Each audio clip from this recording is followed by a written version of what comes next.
Assalamualaikum warahmatullahi wabarakatuh. Nama saya Tio Prabu. Halo, saya Dianda Vaningrum. Halo, nama saya Siti Rohayani. Saya Salsabila Sofia. Halo, saya Syafira Diharyanti. Halo, saya Rana Katilia Ega Afifah. Kami dari kelompok 4 akan mempresentasikan materi mengenai perubahan organisasi dan manajemen stres. Berikut videonya.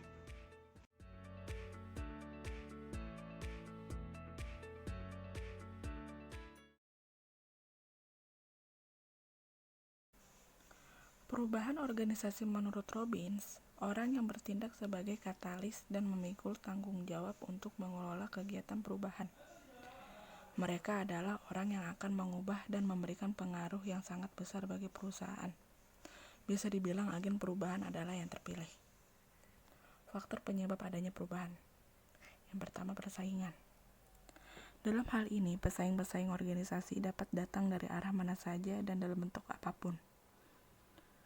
Tingkat persaingan yang tinggi memaksa suatu organisasi harus bisa bertahan.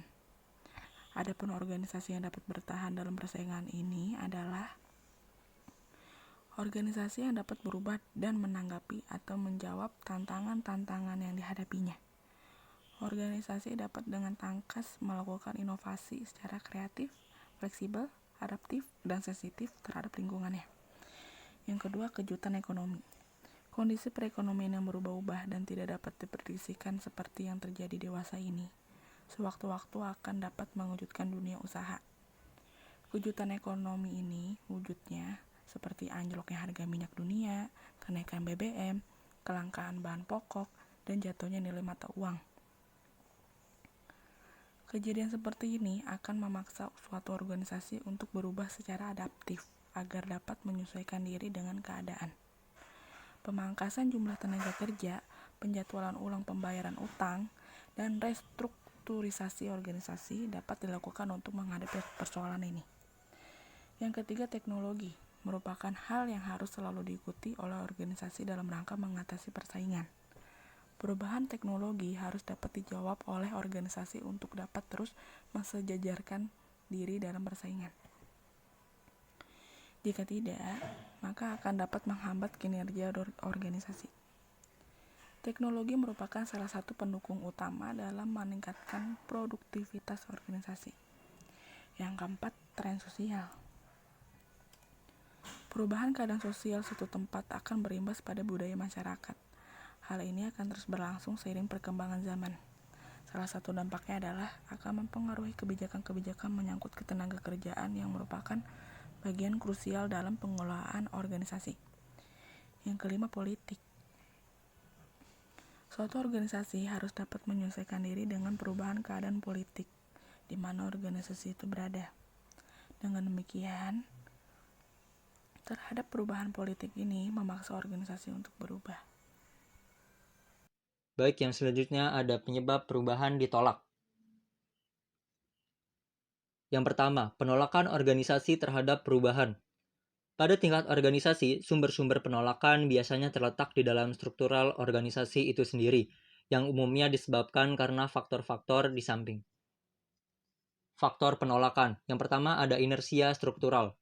Organisasi biasanya memiliki mekanisme tertentu seperti proses seleksi dan aturan-aturan formal untuk menciptakan stabilitas.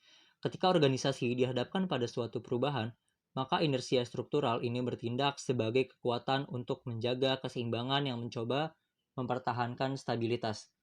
Yang kedua, ada fokus perubahan yang terbatas. Organisasi terbentuk dari subsistem yang saling bergantung. Apabila ingin melakukan perubahan, tidak cukup hanya pada satu subsistem saja, tetapi harus mempengaruhi secara penuh. Ketiga, ada inersia kelompok. Ketika individu-individu ingin mengubah perilaku mereka, norma-norma kelompok sering menjadi penghambat. Keempat, ancaman terhadap keahlian. Perubahan yang terjadi dalam organisasi sering mengancam posisi istimewa suatu kelompok yang memiliki keahlian tertentu.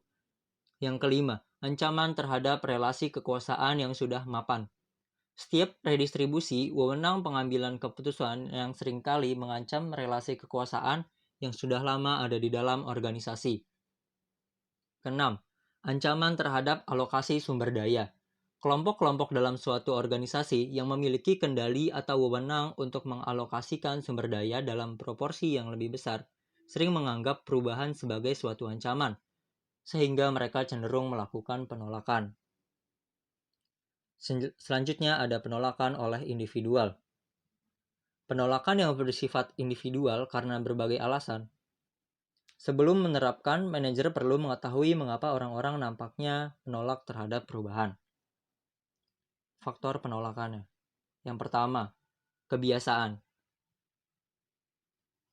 Apabila harus mengambil keputusan untuk setiap hari, maka akan terlalu rumit.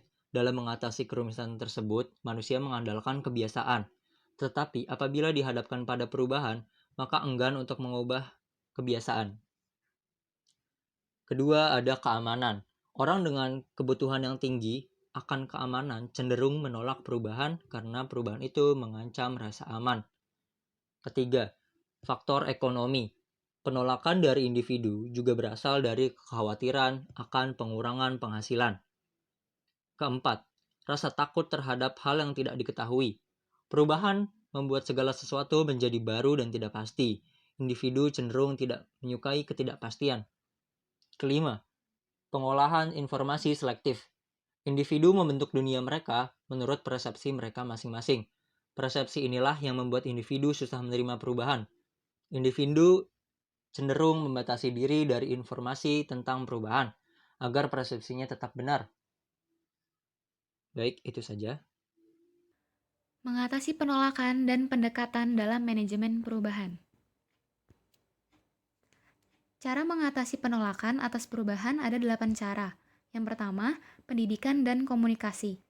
Memberikan penjelasan secara tuntas tentang latar belakang, tujuan, dan akibat dari diadakannya perubahan kepada semua pihak. Komunikasi yang jelas dapat mengurangi dampak dari informasi yang kurang tepat dan buruk.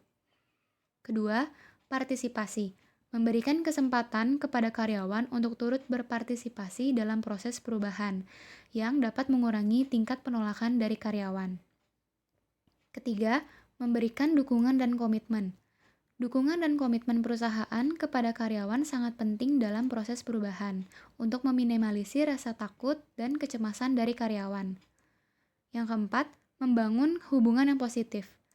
Jika manajemen mampu memfasilitasi terciptanya hubungan yang positif dengan memiliki kepercayaan terhadap manajemen, karyawan dapat lebih menerima proses perubahan. Yang kelima, menerapkan perubahan secara adil. Menerapkan perubahan secara adil kepada seluruh karyawan, bahkan top manajemen. Keenam, manipulasi dan kooptasi. Manipulasi adalah menyamarkan upaya untuk mempengaruhi proses perubahan untuk mengurangi penolakan karyawan. Sedangkan kooptasi adalah mengkombinasikan manipulasi dan partisipasi.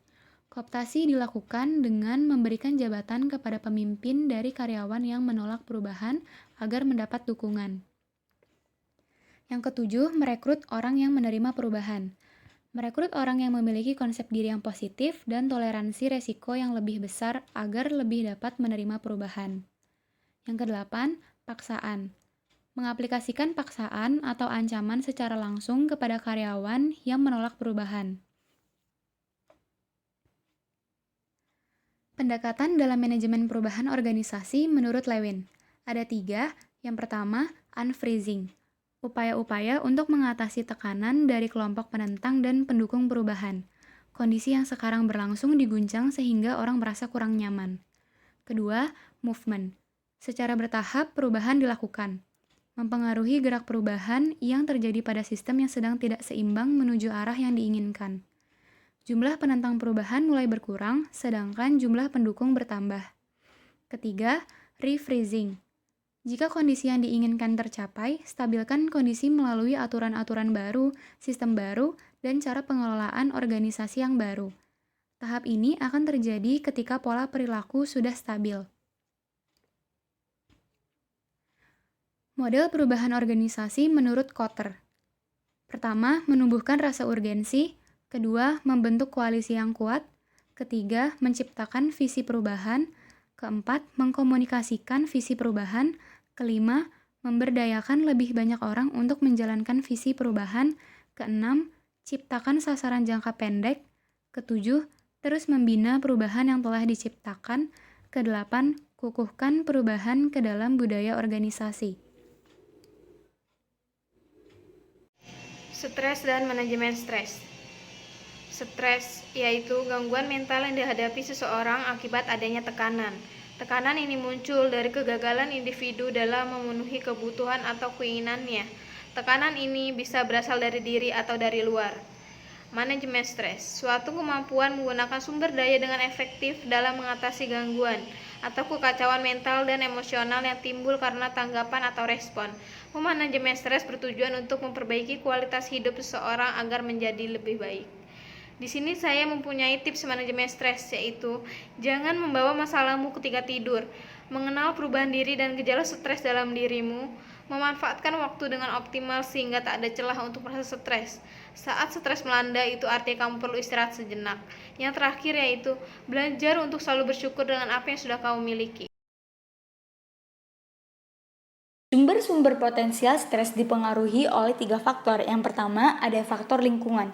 Selain mempengaruhi desain struktur sebuah organisasi, ketidakpastian lingkungan juga mempengaruhi tingkat stres para karyawan dan organisasi. Perubahan dalam siklus bisnis menciptakan ketidakpastian ekonomi.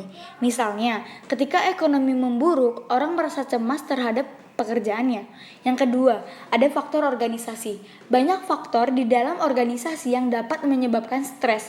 Di antaranya, ada tuntutan tugas. Tuntutan tugas adalah faktor yang terkait dengan pekerjaan seseorang. Tuntutan tugas meliputi desain pekerjaan individual, kondisi kerja, dan tata letak fisik pekerjaan. Terus ada tuntutan peran berkaitan dengan tekanan yang diberikan kepada seseorang sebagai fungsi dari peran tertentu yang dimainkannya dalam organisasi. Berikutnya ada tuntutan antar pribadi. Tuntutan antar pribadi adalah tekanan yang diciptakan oleh karyawan. Tidak adanya dukungan dari kolega dan hubungan antar pribadi yang buruk dapat menyebabkan stres, terutama di antara karyawan yang memiliki kebutuhan sosial yang tinggi. Yang ketiga, ada faktor pribadi. Faktor-faktor pribadi terdiri dari masalah keluarga, masalah ekonomi pribadi, serta kepribadian dan karakter yang melekat dalam diri seseorang. Contoh dari faktor pribadi ialah masalah ekonomi. Masalah ekonomi karena pola hidup yang lebih besar pasak daripada tiang adalah kendala pribadi lain yang menciptakan stres bagi karyawan dan mengganggu konsentrasi kerja karyawan. Dua pendekatan dalam manajemen stres. Yang pertama, pendekatan individu. Seorang pegawai bisa menanggung tanggung jawab pribadi dalam mengurangi tingkat stresnya. Strategi individu yang sudah terbukti efektif meliputi: poin pertama, penerapan manajemen waktu. Pengaturan waktu yang sangat tepat akan menjamin seseorang tidak akan menjadi stres, dikarenakan setiap orang pastinya memiliki rasa lelah yang sangat besar dan perlu pembagian waktu. Pola pembagian waktu yang baik antara waktu bekerja, beribadah, dan waktu beristirahat. Poin kedua, penambahan waktu olahraga. Dalam tubuh manusia diperlukan olahraga yang dapat mengatur dan merangsang syaraf, motorik, dan otot-otot, sehingga membuat badan kita menjadi bugar. Ketahanan fisik yang dimiliki akan semakin baik. Olahraga pun bisa dilakukan seminggu 3 kali atau 1 minggu sekali, bisa dengan jogging di pagi hari atau di sore hari. Poin ketiga, pelatihan relaksasi. Setelah melakukan kerja yang cukup padat dan banyak, tentunya membuat tubuh menjadi lelah dan diperlukan relaksasi yang membantu menenangkan tubuh yang tegang menjadi rileks, merefresh otak yang sudah dipakai untuk bekerja setiap hari. Poin terakhir, peluasan jaringan sosial. Berhubungan dengan banyak orang memang sangat diperlukan. Selain dengan mempermudah dalam pekerjaan, dengan memiliki banyak jaringan pertemanan juga bisa kita manfaatkan sebagai tempat berbagi dalam memecahkan masalah yang dialami. Terkadang, setiap orang hal seperti ini sangat diperlukan sekali. Yang kedua, pada pendekatan manajemen stres ada pendekatan organisasional. Sebagai faktor yang membuat stres, terutama tuntutan tugas dan peran dan juga struktur organisasi sudah dikendalikan oleh manajemen. Dengan begitu, faktor-faktor ini bisa dimodifikasi atau dirubah. Strategi yang sangat mungkin dikehendaki oleh manajemen untuk menjadi pertimbangan antara lain, menciptakan iklim organisasi yang mendukung. Banyak organisasi besar saat ini cenderung memformulasi struktur birokratik yang tinggi yang menyertakan infleksibel. Ini dapat membawa stres kerja yang sungguh-sungguh. Strategi pengaturan mungkin membuat struktur lebih desentralisasi dan organik dengan membuat keputusan partisipatif dan aliran keputusan ke atas. Kedua, penetapan tujuan yang realistis. Setiap organisasi pastinya memiliki suatu tujuan yang pasti, baik bersifat profit maupun non-profit. Namun, tujuan organisasi itu harus juga bersifat real, sesuai dengan kemampuan yang dimiliki oleh organisasi tersebut. Dengan tujuan yang jelas dan pasti tentunya juga sesuai dengan kemampuan anggotanya, maka segala tujuan pasti akan tercapai pula. Namun sebaliknya, jika organisasi tidak bersikap realistis dan selalu menekan anggotanya, tanpa adanya koordinasi yang jelas, stres itu akan timbul. Ketiga, penyeleksian personil dan penempatan yang baik. Pada dasarnya kemampuan ilmu atau skill yang dimiliki oleh setiap orang mungkin akan berbeda satu dengan yang lainnya. Penempatan kerja yang sesuai dengan keahlian sangat menunjang sekali terselesaikan sesuatu pekerjaan. Penyesuaian penempatan yang baik dan penseleksian itu yang sangat diperlukan sesuatu perusahaan atau organisasi agar setiap tujuan dapat tercapai dengan baik. Keempat, perbaikan komunikasi organisasi. Komunikasi itu sangatlah penting sekali dalam berorganisasi. Komunikasi dapat mempermudah kerja seseorang terutama dalam teamwork. Sesama anggota yang tergabung dalam satu kelompok selalu berkoordinasi dan membicarakan program yang akan dilakukan. Komunikasi pun harus baik dan benar. Sering sekali terjadi kesalahan dan tidak mampu menempatkan posisi dan jabatan sehingga terjadi kesalahan dalam berkomunikasi. Kelima, membuat bimbingan konseling. Bimbingan konseling ini bisa dirasakan cukup dalam mengatasi stres. Konseling yang dilakukan kepada psikolog yang lebih kompeten dalam masalah kejiwaan seseorang. Rasa yang tidak tahan dan ingin keluar dari tekanan yang dirasakan tentunya akan menambah rasa stres yang dihadapi. Demikian presentasi dari kelompok kami. Terima kasih telah menonton videonya. Wassalamualaikum warahmatullahi wabarakatuh.